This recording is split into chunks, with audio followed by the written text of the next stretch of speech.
What up everyone, welcome back to PPP. In this video, we'll take a look at some of the crazy histories of mobile photography and why I think smartphone photography is at a bottleneck.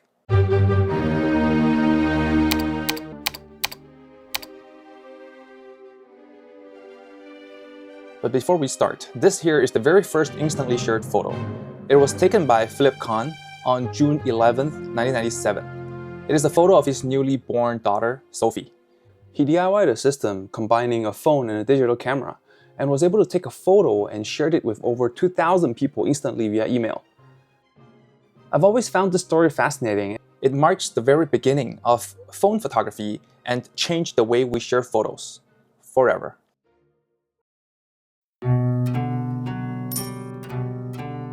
Now that we've saw the first instantly shared photo, let's check out some of the most popular and expensive photos.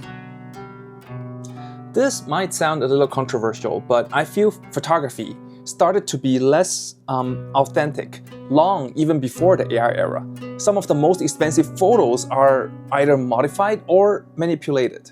The most expensive Le Volant d'Ingres that was sold for over $12 million in 2022 is a re-photo done by May Ray in 1924, meaning he first took a photo of the subject and then painted the F-holes of the violin onto that photo and retook another photo of that combination.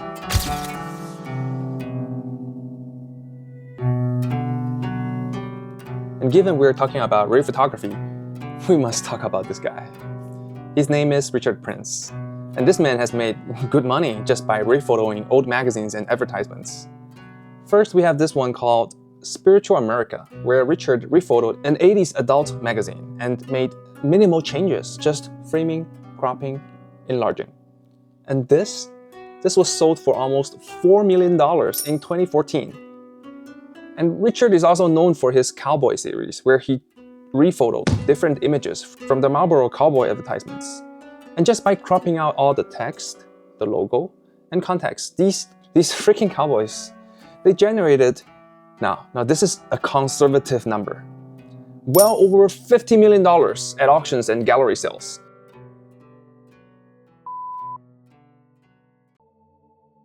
And another example would be the Ring 2 by Andreas Gursky, which was sold for over $4 million in 2011. Here, Andreas digitally removed people from the photo and even removed a factory building. And the picture was sold at over $4 million is not even the only one. Given it is taken by a modern-day camera, there are at least 6 known copies. A lot of Andreas Gursky's photos were sold for millions, and a lot of them are all edited. Take this one for example. This is a 99-cent diptychon. This image was digitally altered to flatten the perspective. Here Andreas Gursky manipulated the colors to create an explosion of repeating reds, yellows, and oranges, and also digitally inserted a reflection of the merchandise into the ceiling. So the reflection that you're here seeing on the top are all just copy and paste from what's happening down in the bottom.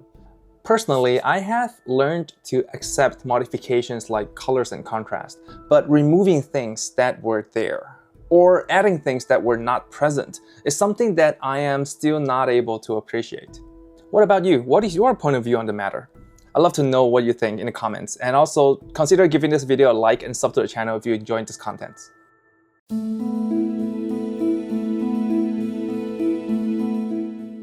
In photography, algorithms work hand in hand with hardware, and the same law applies to smartphones.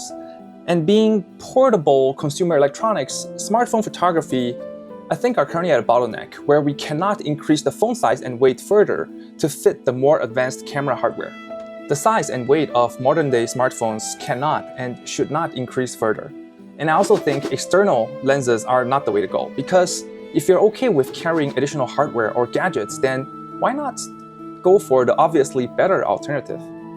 Now, you may be asking, so why can't we have some hardware breakthroughs? I think with this, we will need to look at the 2 most important camera components, which are the lens and the sensor. And do you know which companies also makes smartphone lenses and sensors? Well, you guessed it, the likes of Sony, Leica, and Zeiss. On one hand, they partner very closely with smartphone manufacturers, and on the other hand, traditional DSLR cameras or mirrorless cameras and lenses happen to also be a large part of their business. So putting myself in their shoes, I would not invest heavily into smartphone components to avoid cannibalization of my own traditional camera business. Today, a lot of the fast-growing hardware companies are, I think, Chinese. I mean, look at Xiaomi, Oppo, Huawei, DJI, Insta360, and Viltrox. The list goes on. But being fast is sometimes also their weakness, as they tend to do things as fast and as easy as possible, meaning instead of spending years innovating hardware that would require factories, workers, and supply chain, they would opt for the cheaper and faster route, which is typically AI and software. And by simply hiring engineers to sit in front of a computer, they're able to improve the photo and video quality with computational AI and algorithms, which is why we're seeing more and more modified and plasticky.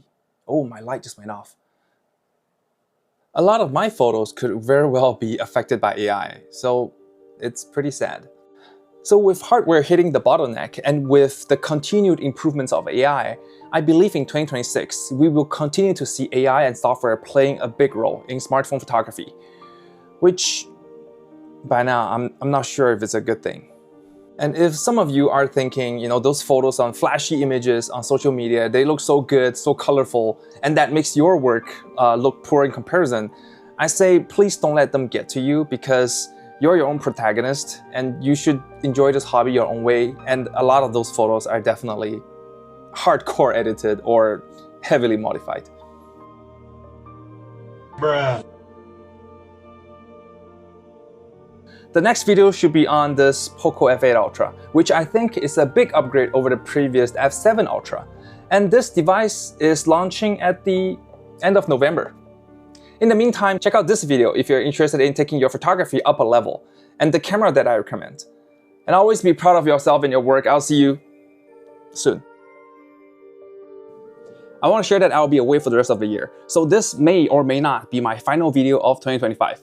And also, I'd like to apologize in advance if I end up not able to create a video for the Poco F8 Ultra. Let me know in the comments if you have any question on this phone. And if you're new to the channel, hey there, my name is Pat, and I create mobile and portable camera videos while I'm traveling. And if you're a subscriber, thank you so much for spending time with my videos, and I appreciate every one of you. I wish you a very happy advanced holidays. Let's wrap up this video with some of the photos I took in October.